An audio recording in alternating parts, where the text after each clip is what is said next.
Yes, hello there and welcome to today's episode of Weekend Rewind. Yes, this is when we put our hands back into the Join Up Dots vaults, swirl it around a bit and find an episode that maybe has got lost in the midst of time. And this is in response to the amount of requests we get from people who say, David, with all the episodes you've released, where should we start? Well, it's very hard to find a place, so we're just going to randomly pick one, and this is today's episode. Enjoy.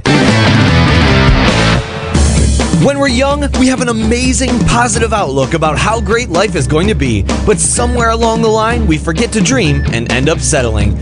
Join Up Dots features amazing people who refuse to give up and chose to go after their dreams. This is your blueprint for greatness. So here's your host, live from the back of his garden in the UK, David Ralph.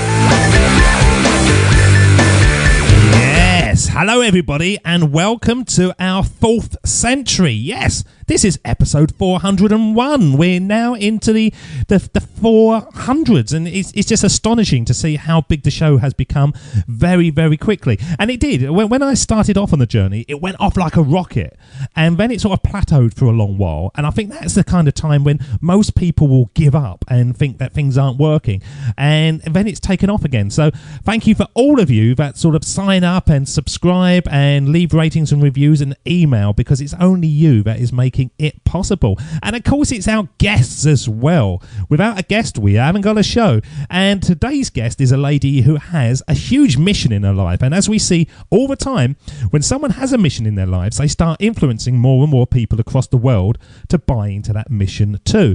And that is certainly the case with today's guest, who is co-founder of Black Girls Run, a grassroots organisation that encourages and inspires African American women to live a healthy lifestyle.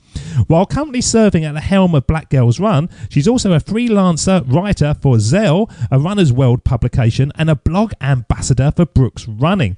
She's been named one of the 30 black bloggers you should know by The Root, Essence magazines, and recently received Toyota's Standing Ovation Award presented at Oprah's 2014 The Life You Want weekend in Atlanta. I don't know if Oprah was there, but we're going to find out. But if you think this lady has all the time in the world to get these recognitions, then think again, as most of this began when she was still a full-time employee. She had the hustle muscle and was willing to put in the out-of-hours effort that was required to get to where she is today. So with a mantra of do what you love what you do, does she find that the majority of people go, yes, that's what I want, and then do nothing about making that happen at all? And does she see what she has built so far as just being the tip of the iceberg, and the true vision of what it can become is starting to truly reveal itself? Well, let's find out as we bring onto the show to start joining up dots with the one and only Toni Carey. How are you, Toni? Good. How are you? I am very well. And to be honest, Toni, I've got a bit of complaint. Start right away. I've done 4 shows back to back, and the first gentleman got up at 4 o'clock in the morning to record, and you said to me you've just rolled out of bed at about 10 o'clock.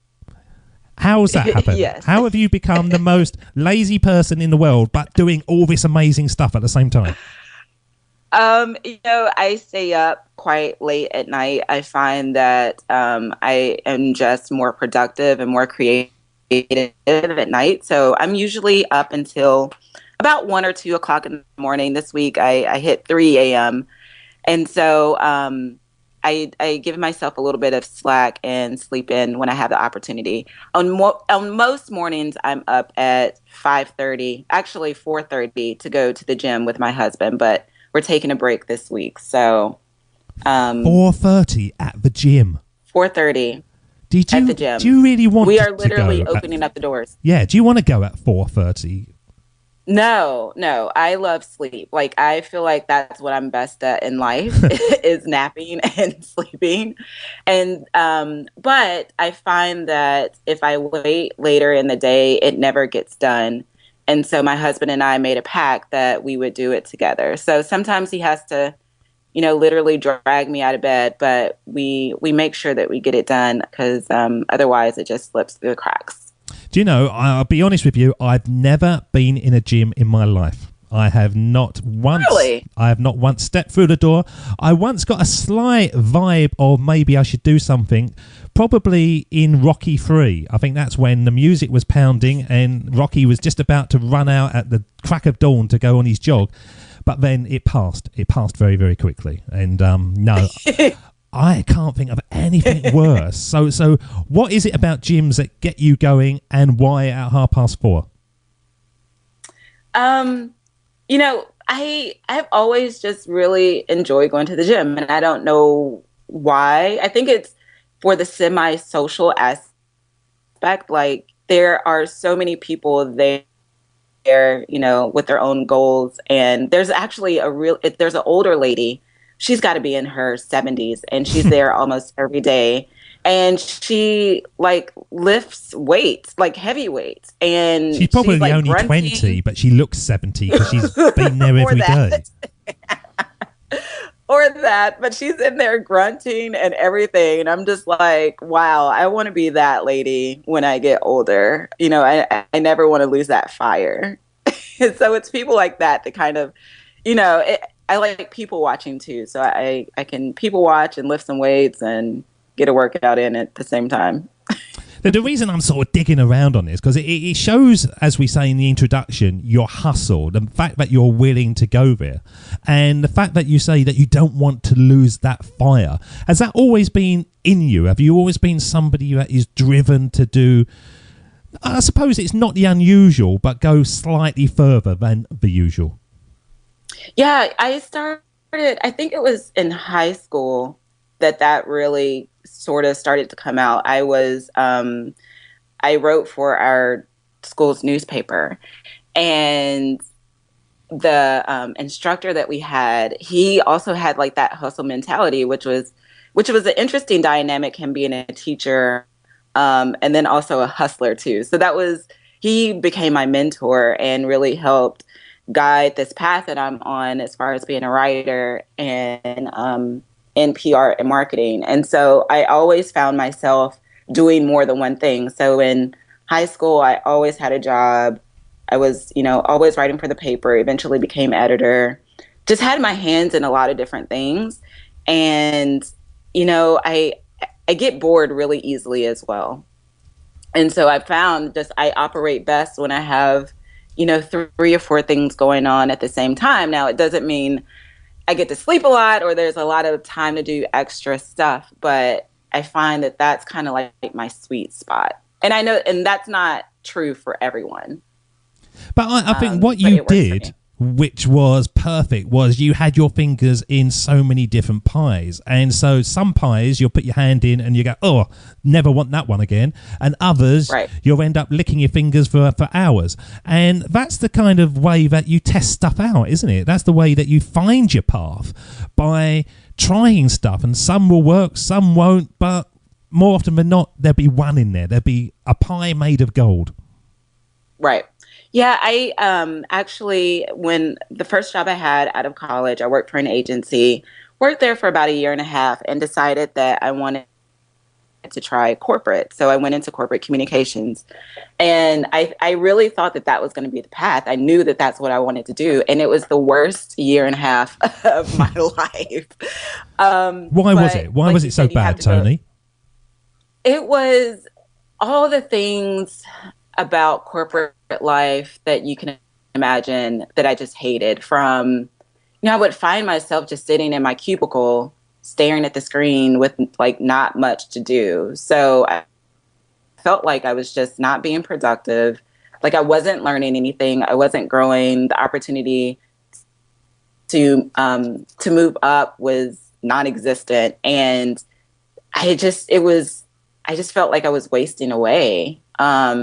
So I knew at that point, like, that was not the life for me. And luckily, I got laid off, and that was my out. And I was like, I can never do that again. It was terrible.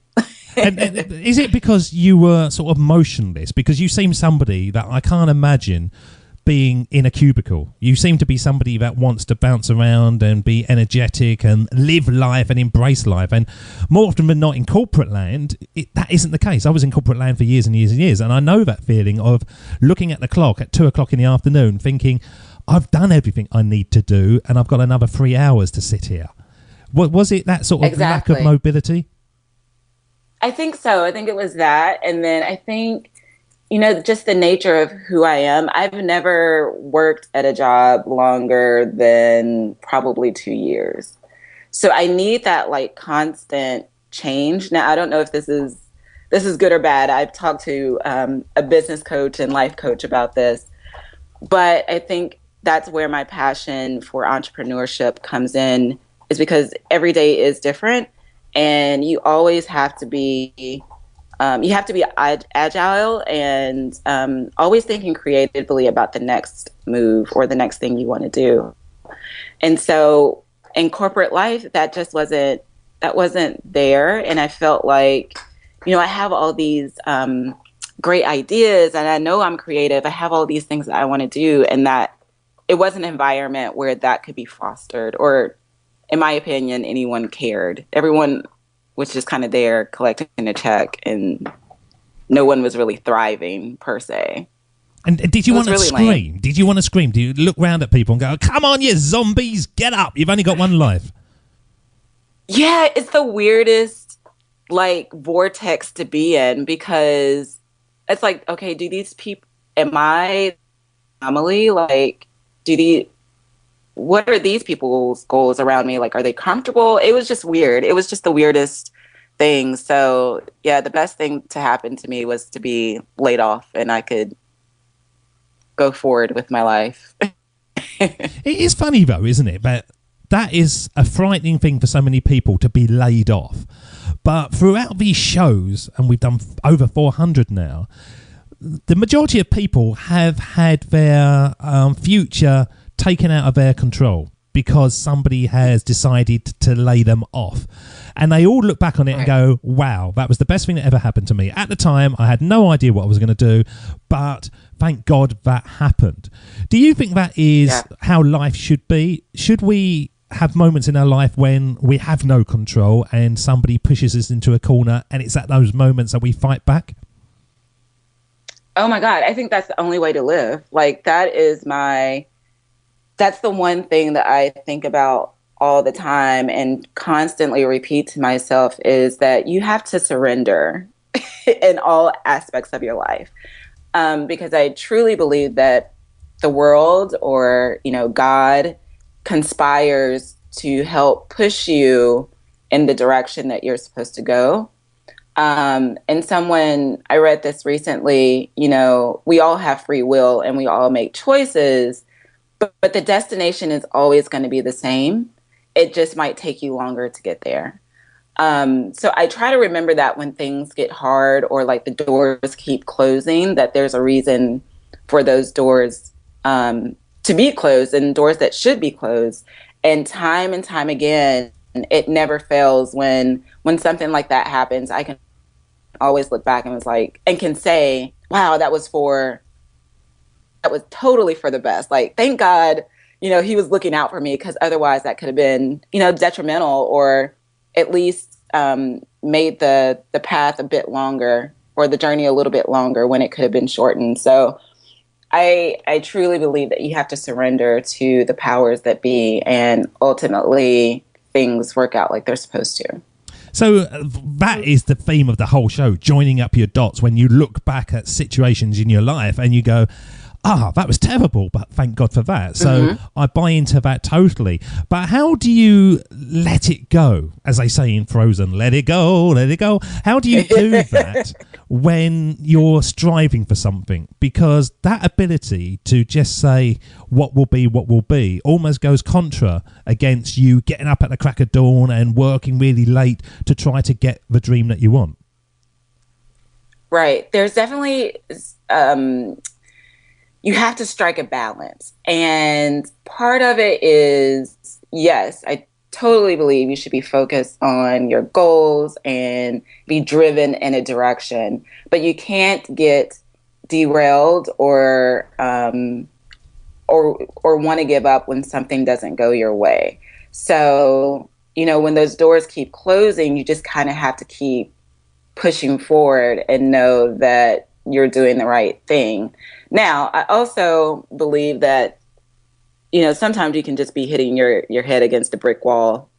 And I think that's part of the process too. But, we all have like an inner guide that knows what's best for us. And it's a little bit of letting the universe work its course and listening to that little voice inside of you. So, I make it a habit to be very present. And that's hard, especially when you're an entrepreneur, because you've got your hands in so many things. But to always find time to sit and be still and be present, because that's when that little voice is the loudest. So from like meditating to journaling to just writing, or whatever way you express yourself, find time to do that. And that helps, guide you along the way as well. Well, let's play some words now that tie in perfectly to that. And these were said by somebody who perhaps gave you the award herself. This is Oprah, and this is her next move speech. The way through the challenge is to get still and ask yourself, what is the next right move? Not think about, I got all of this stuff. What is the next right move? And then from that space, make the next right move and the next right move. And not to be overwhelmed by it, because your life is bigger than that one moment. You're not defined by what somebody says is a failure for you, because failure is just there to point you in a different direction. So powerful words, and that was the first time I think I've realised Oprah's got a dog. Never heard the dog before, ever. Oh, that was my dog Legend. He's now famous. He's now on a podcast. So do you buy into those words? You obviously alluded to them earlier, but are they the kind of right ways that your path does come to the fore when you allow yourself to reflect and really listen to that inner voice? Oh my God. I'm so glad you played that, because I listen to that on a regular basis. She hit the nail on the head. That is exactly what I'm talking about. There's no such thing as failure. I don't believe in that, because it all guides you in the right direction. And yeah, she's so on point with that. I love Oprah. She's amazing. And did you meet her in Atlanta? Was she there? Was she handing out the awards? I did. And so the way it happened is we didn't know whether or not we were going to meet her. And, halfway through the night, she calls us up on stage. I'm like, oh my God, not only are we going to meet Oprah, but we're standing in front of thousands and thousands of people. And I remember walking up on the stage and introducing myself. And she was like, oh, hi, I'm Oprah. And I'm thinking in my head, like, of course, I'm freaking out. Like, of course I know you're Oprah. It was amazing.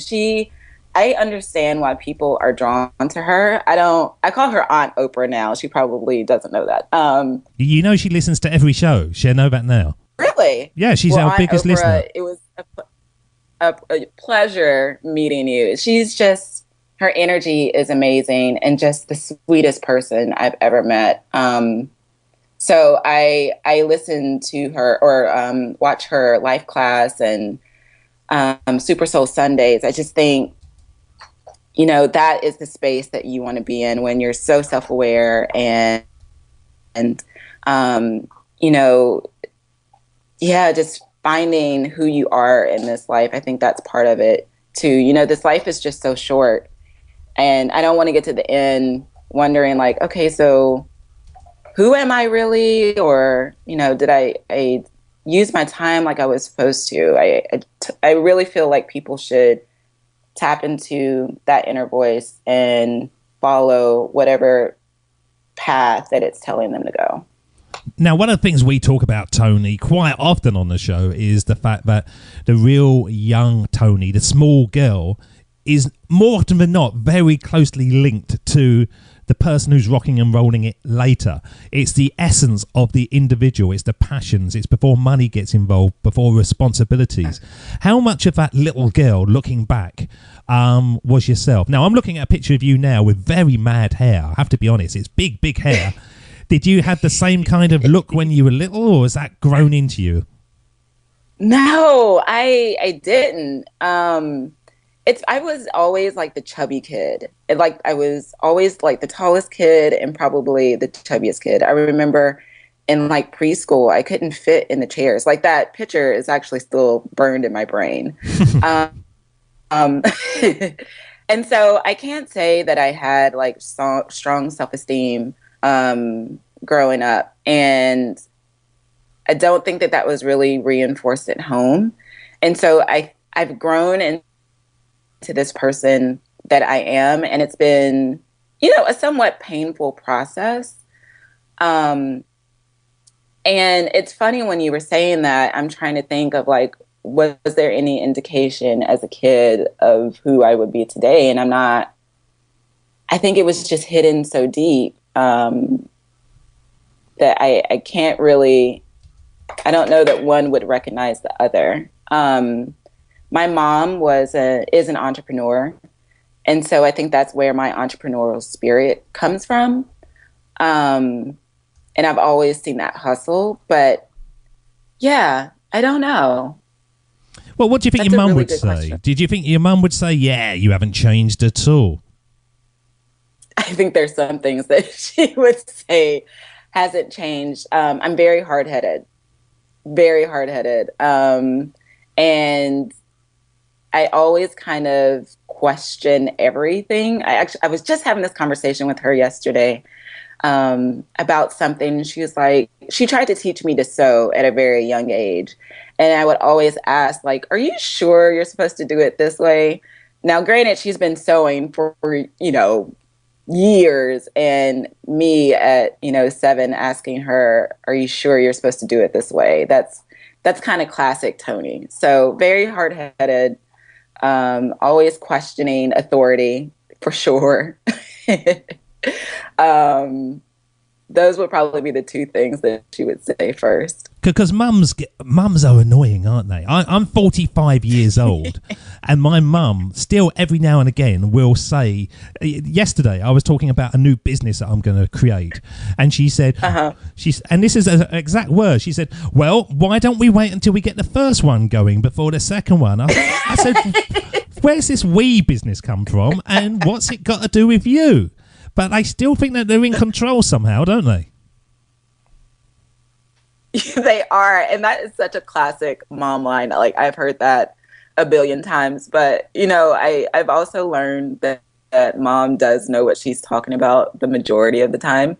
So I do try to listen to her advice. And probably one of the greatest things she's told me from an entrepreneurial perspective is when I was thinking about leaving my full-time job, I was very nervous about not having that sense of security and that regular paycheck coming in. And the thing that she said to me that's always stuck with me is, well, if it doesn't work out, you can always go back and get a job, or you can always do something else. Like, it's not the end of the world. And that's so true. Oftentimes we build things up to make it seem like, oh my God, like if it doesn't work, I'm a failure, or the world is going to collapse. And that's just not true. And that's what Oprah was saying, wasn't it, really? That the fact that you make a decision and you have a look at it. Simple as that. You have your moment and you look around and has it worked or not? If it's not, do another one. And just keep on going. And I've got a show now here which so many people see as a huge success, and it's going great guns. But to be honest, and I've said this so many times, I've made it up as I go along. I had no idea what I was doing right at the beginning, and there's been some times I look back and I go, that was genius. Somebody must have gave me that answer. And then other times I look back and go, what was I doing? I just can't imagine why I was doing that kind of stuff. But that's the beauty of the journey, isn't it? If you buy into that belief that you cannot fail, you've got more than a head start, haven't you? Oh yeah, for sure. I wish I would have learned that lesson early on, because I think that would have made me more confident in things that I were doing, and probably more resilient too. So when you were in that office and you got made redundant and they told you to leave and you walked out, did you literally start singing show tunes, or did you for 3 or 4 days walk around thinking, what the hell am I going to do with myself?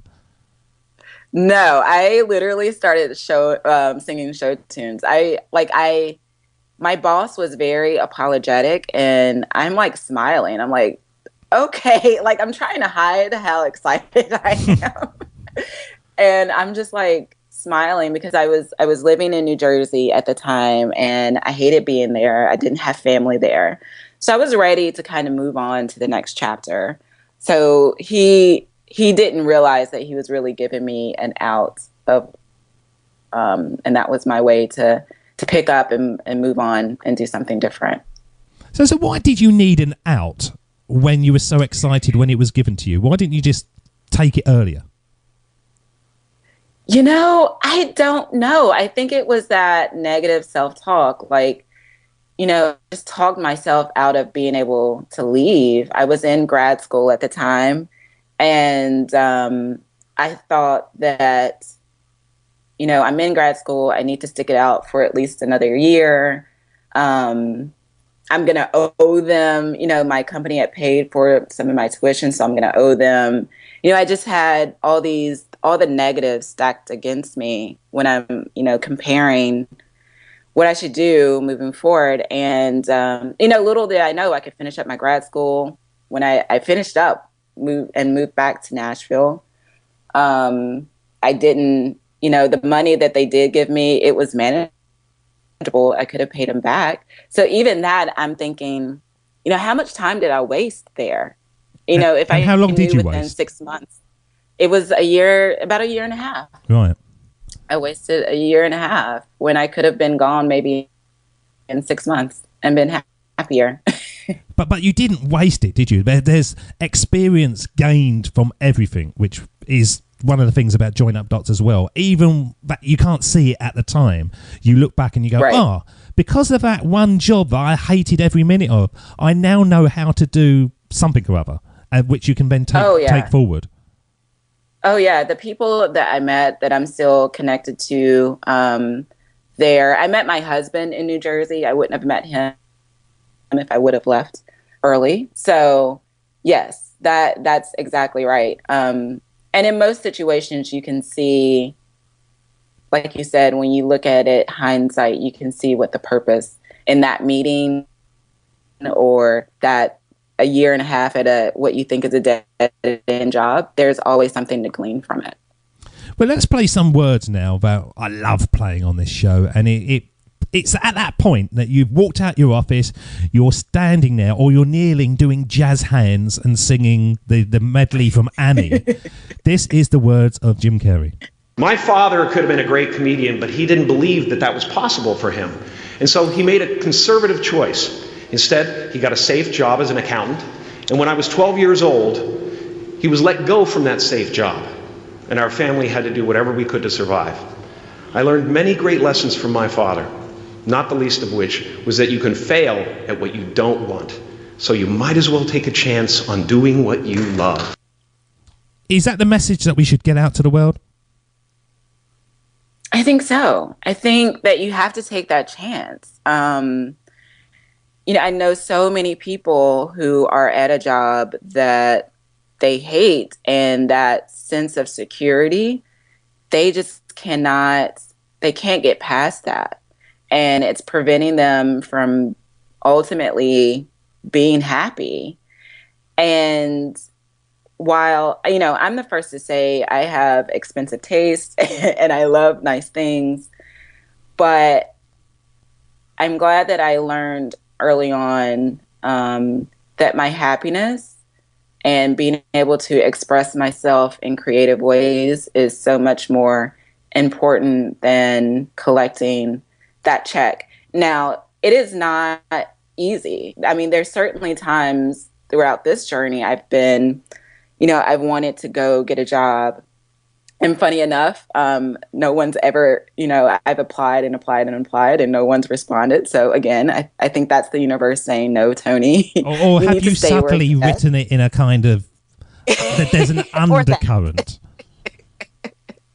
Or that. You know, every couple of weeks I have to recommit myself to what I'm doing. And it's hard. Like I don't want to make it seem like, oh, it's an easy choice, because it's not. But, you know, again, what is this life, the short time that we have on this earth, if we spend the majority of our time doing something that we're unhappy doing? We at least have to make the attempt. And that doesn't always mean making the full jump to entrepreneurship, because I don't think that's for everyone as well. Oh, no, I don't know. I absolutely agree with that. I think some people would be terrible entrepreneurs. And if everyone was entrepreneurs, if you walked into McDonald's, nobody would be there to serve you. So we need employees of the world. Employees unite. But we can have those people in McDonald's or wherever being happy in their job. And that is the whole essence of this show. If you're in a situation that you don't like, change it. If you're with a boyfriend that is becoming horrible to you, change him. There's other boyfriends out there, girlfriends or whatever. You don't have to put up with being unhappy. There's other stuff out there for you to grab hold of. Right, exactly. So when you decided to do this and you're now happy, how did you then decide what to do? Because that is the big problem, isn't it? People go, I hate this job, I hate this boyfriend, I hate this situation, but they can't then think of what to do. Or if they can think of what to do, how to make money from it. How did you overcome that? You know, I'd always had a love for writing. And so, you know, the idea for Black Girls Run kind of just fell in our laps. It literally just came from a conversation we were having one day about, you know, getting into running, not seeing a lot of Black people doing it, and saying, well, when you look at the, you know, being Black, it's one, you can always hear someone saying like, oh, diabetes runs in my family, or hypertension runs in my family. Like, it's something genetic. And granted, sometimes it is genetic, but most of cultural norms, you know, the way we eat. So there's this preconceived thought that if you're Black, you're going to be sick for the most of your life. And that doesn't have to be the case. And so the concept really just fell in our lap. I had already started like testing the idea of blogging, and this is when blogging was really new. And so we came up with this idea, the name Black Girls Run, and just started blogging. We thought that we were going to write a book, because that's what bloggers did back then. And again, it's like, we didn't have the idea down at the very beginning. It kind of just morphed and continues to morph and change. And that's the agile part that I love about entrepreneurship, because I can't say 10 years from now what Black Girls Run will be.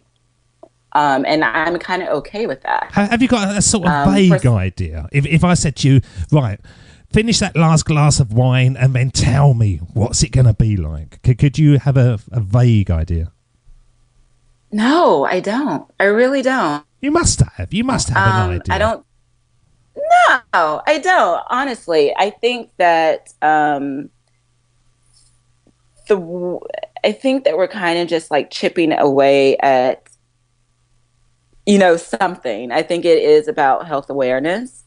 But what happens when, you know, everyone's healthy, or will we ever get there? We just rolled out 2 new programs around education, and, you know, maybe that's it for the next 5 years, but I don't like, what's the new product that we'll be rolling out in the next 10 years? I don't know. And so you have to, you know, keep yourself open to opportunities, and trust that, you know, you'll get there eventually.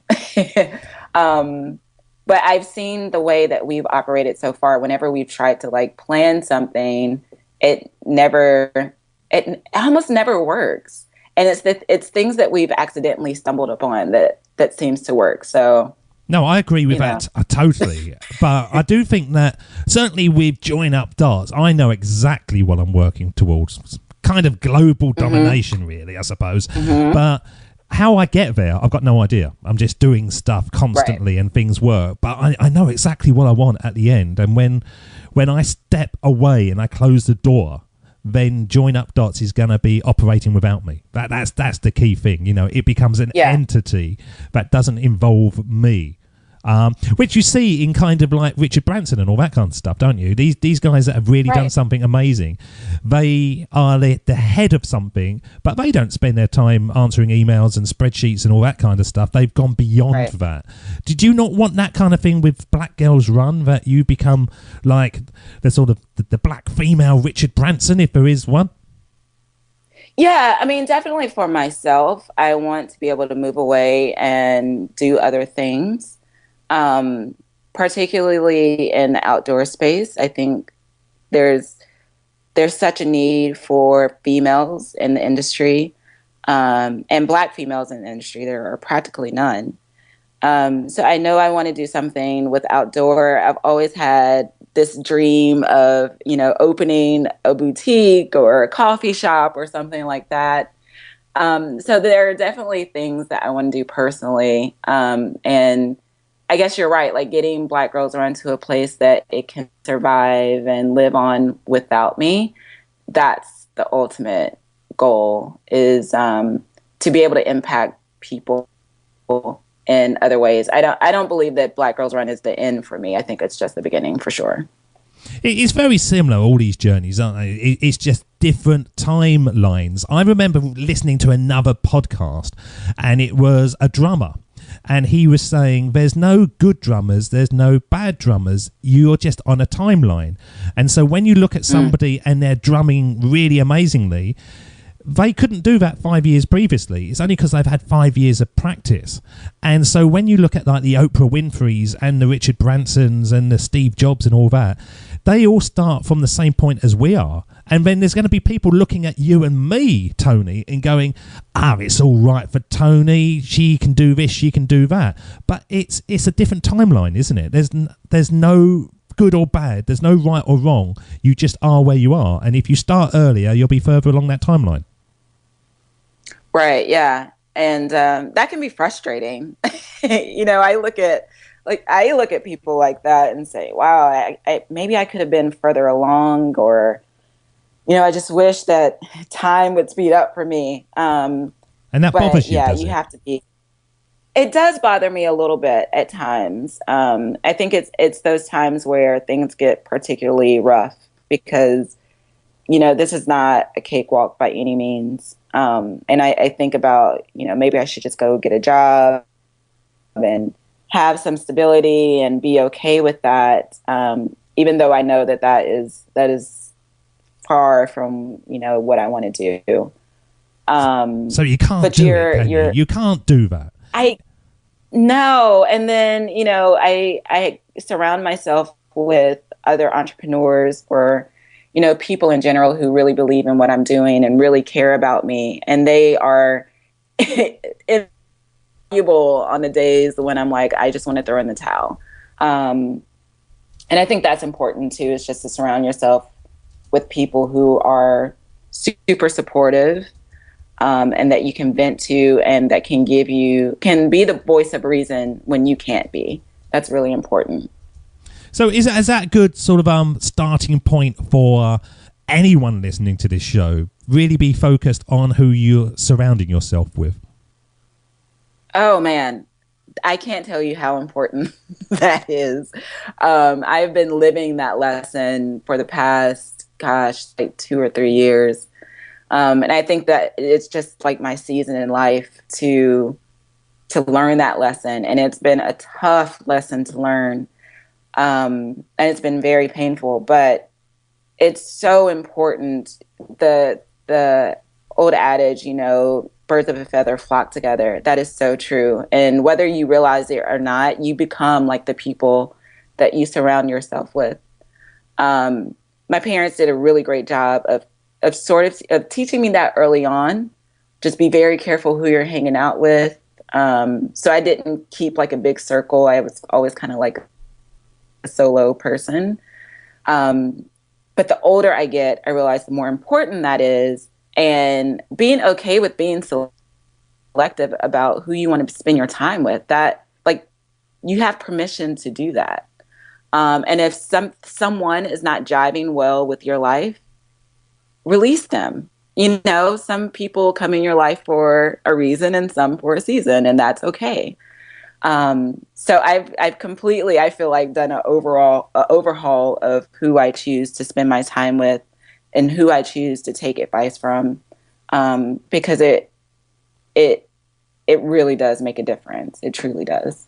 When I was in corporate land many, many moons ago now, I looked at all my email contacts, and I think I didn't have much to do that afternoon. And I looked at them all and thought, how many of these do I actually ever speak to?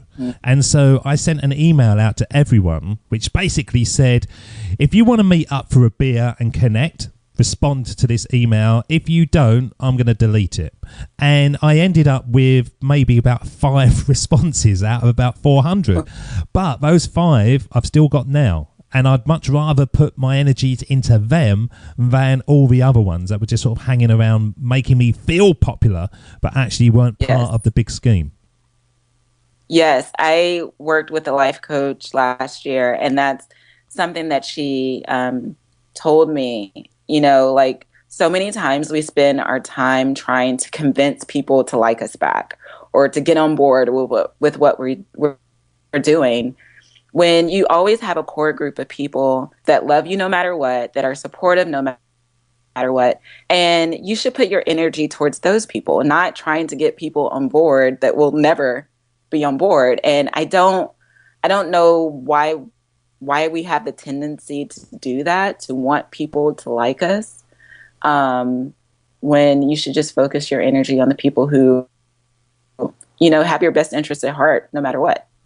And then that ties up with your authentic self again, doesn't it? Certainly in the online world, in broadcasting, if you are totally authentic to yourself, there's going to be people that are going to listen to Join Up Dots and go, he's rubbish, he is, I'm never going to listen to him again. Boom, they've gone.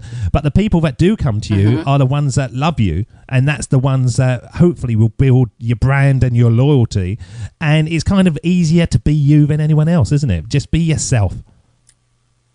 Yeah. I went through this phase where I felt like I needed to be someone completely different and or give this different persona when it comes to Black Girls Run. Like I felt like I wasn't really giving. I always say, give the people what they want, and it was terrible. Like it kind of led me down this path of like low self-esteem, and you know, with like my hair being out big. That's been a process for me. Sometimes I walk into a room and I feel like, you know, everybody turns around and they're staring at my hair. But I had to get, you know, you have to get comfortable with yourself being like, you know, I'm kind of like the weird person in the room. Or I'm the person in the room that doesn't really talk because I like to watch and observe. And some people like that, and some people don't. And you know, you have to be okay with it. I have to be okay with, you know, 31-year-old Toni. That's all I can give you. I can't give you anything else. But it really does give you the rocket power, doesn't it? When you accept that fact and you just play your cards, your own cards, the cards that you've been working on for 31 years. They're your true skills. And if you're playing to somebody else's skills, it's not going to be as good somehow. And I dispute that there's anyone out there that's really got to the top that is playing somebody else's persona. I bet they are all doing their own things on their own terms, living their own life and enjoying it. And that's why we respond to them so much. Yeah, I think maybe you can do it for a little while, you know, play to someone else, but it can't last for long. You know, that it's not anything long. And typically you see the epic fall from grace when that happens. You know, I think, especially with celebrities, that always intrigues me, particularly because I used to work in PR. So I get the whole like spinning, so to speak, or shaping the story. But that never lasts long. And one thing I have learned in PR is the truth will always come out. It will always come out. It may not be in the very beginning, but you know, it will come out. And so it's best just to be honest and tell the truth and be yourself and be okay with that. So just before we play the theme of the whole show, which is the speech that Steve Jobs did back in 2005, your mantra of do what you love what you do, how much of your day do you think really falls into that category? Ooh, I would say 50-50. And it's just gotten to be 50-50. It used to be like 80% of things I hated, but I think I was just in a really bad place. Yeah. But yeah, I think it's 50-50 now. You know, there's things that I would rather not be doing. We do virtual races throughout the year. So, you know, every month I have to package about 1,000 medals and ship them out. It's like 2 or 3 days of just sitting in the floor, printing shipping labels and stuffing packages. That is definitely something I do not have fun doing. But when I can get on and I'm like writing or like an illustrator and creating things, that's my sweet spot. So there's always going to be things that you don't necessarily want to spend your time doing, but you have to balance it out with things that you love. Otherwise, you will become resentful and unhappy, and you know that's not where you want to be operating. But I don't know if that is true, though, that there's always things you've got to do that you don't like. I think that once you really focus on the things that you don't like and you palm them off to somebody else, then it just becomes better for you. I don't think you have to do that. I think that's a kind of small mindset. And you sitting on the floor doing these labels, if you hate them, surely somebody around the corner would be quite happy to do that for 2 hours. Yes, that's been something that I'm working towards, is getting some help. I'm one of those people, not necessarily, I don't know if it's pride or just like being able to relinquish control. And it sounds so silly to be at this point in my career, and it's like, no, I don't want to give that up.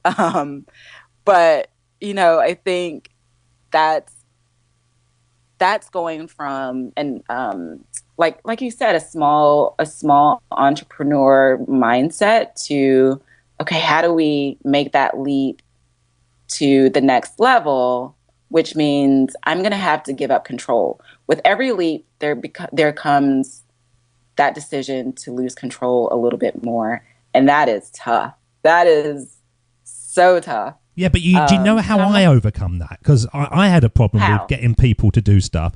And doing these shows, it's like therapy. I listen to you all talk, and then you reflect on your own situation. And I had this email situation that I had to respond to all these emails coming through. And I said to this lady, yeah, but I hate doing it.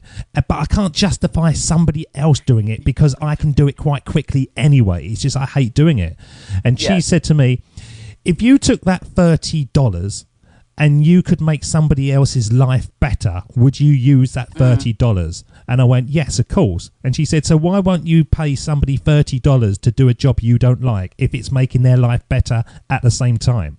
And as soon as she said that, that was my mindset switch. That was when I thought to myself, yeah, okay, I'm not thinking that, I can just do it, just shut up, David, and get it done. I'm actually thinking I don't like doing it, but somebody else likes it, and I'm bringing a little bit of happiness into their life because they can then afford a meal that night or whatever, that $30. Right. And that changed me overnight. Oh, that's profound. Yes, I like that. I'm writing that down as we speak, because that's such a great way to look at it, because it does kind of come from a selfish place, like, I can just do it, and you know, I don't want to operate from that place. So thinking about it in those terms does makes it a little bit easier, and you can come to terms with and to swallow. Yeah, you can go to bed and you can sleep quite happily knowing that somebody is seeing you in a good way. Yeah, definitely. That's great advice. Well, I'm going to play the words now of the whole theme, and this is somebody that was totally authentic to himself, or it certainly seems from the outsider's view. He's no longer with us now, but his words will live on. This is Steve Jobs. Of course, it was impossible to connect the dots looking forward when I was in college, but it was very, very clear looking backwards 10 years later. Again, you can't connect the dots looking forward. You can only connect them looking backwards. So you have to trust that the dots will somehow connect in your future. You have to trust in something, your gut, destiny, life, karma, whatever. Because believing that the dots will connect down the road will give you the confidence to follow your heart, even when it leads you off the well-worn path. And that will make all the difference. Does it make all the difference to you, Toni? Can you look back and join up your dots? Oh, yeah, for sure. For sure. It does make all the difference. Yeah, it really does. And what is your big dot when you look back? Oh, man.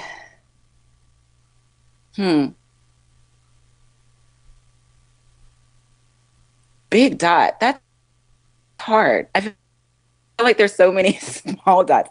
I think the big dot for me was I think when I quit my job to do this full time. That was so scary. And it was something that, you know, my mom, who I do trust to give me great advice, was really like, although she said you can always go back and get a job, and I know deep inside she was like, what the heck is my daughter doing? You know, she's just off gallivanting. And I was newly married. And so that was a very scary time for me. But I also think that was the pivotal moment where I owned all of me, you know, the good, the bad. I totally had my future in control. And, you know, I think if I can leave the security of a job and do something that's completely unknown to me and be sitting where I am today, having shared the stage with Oprah and all these other opportunities that I never would have imagined, I'm going to be okay. You know, I know that the future has great things in store for me. So I think that's probably my big dot for sure.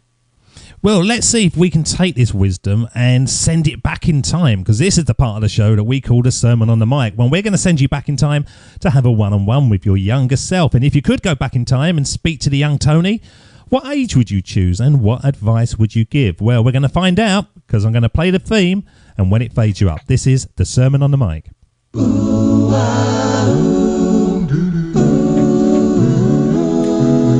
Here we go with the best bit of the show, the Sermon on the Mic, the Sermon on the Mic.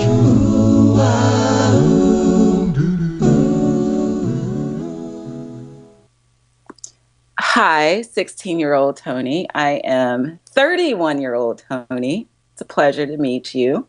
Just want to come back and give you a little bit of advice. My piece of advice to you would be that I know at 16 you think you know everything, but that really comes from a place of being very unsure about who you are and why you're here, and you're searching for something. My advice to you is to continue on that search, but also get really focused on that journey, because the journey is very long. And you don't know everything. You don't have all the answers. But one day you will get to a place where you can own all the good stuff that you've done and all the mistakes that you've made. But that requires sacrifice. That means that you'll have to be dedicated. You'll have to stay focused. And the things that look bright and shiny right now at 16 probably aren't the best things for you. So you know everything that you have to do is just being comfortable with that. And so 16-year-old Toni, go forward, know that you will be okay. Everything will be fine. And you'll have a really great life. Toni, how can our audience connect with you? Yeah, so you can connect with me on Twitter or Instagram. It's Toni, Toni _Carey.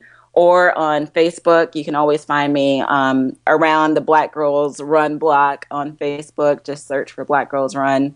And then my website, tonicarey.com. We'll have all the links on the show notes. Toni, thank you so much for spending time with us today, joining up those dots. And please come back again when you have more dots to join up, because I do believe that by joining up the dots and connecting our pasts is the best way to build our futures. Toni Carey, thank you so much. Thank you so much. Thanks for listening to today's episode of Join Up Dots, brought to you exclusively by podcastersmastery.com, the only resource that shows you how to create a show, build an income, and still have time for the life that you love. Check out podcastersmastery.com now. David doesn't want you to become a faded version of the brilliant self you were once to become. So he's put together an amazing guide for you called the 8 Pieces of Advice that every successful entrepreneur practices, including the 2 that changed his life. Head over to joinupdots.com to download this amazing guide for free, and we'll see you tomorrow on Join Up Dots.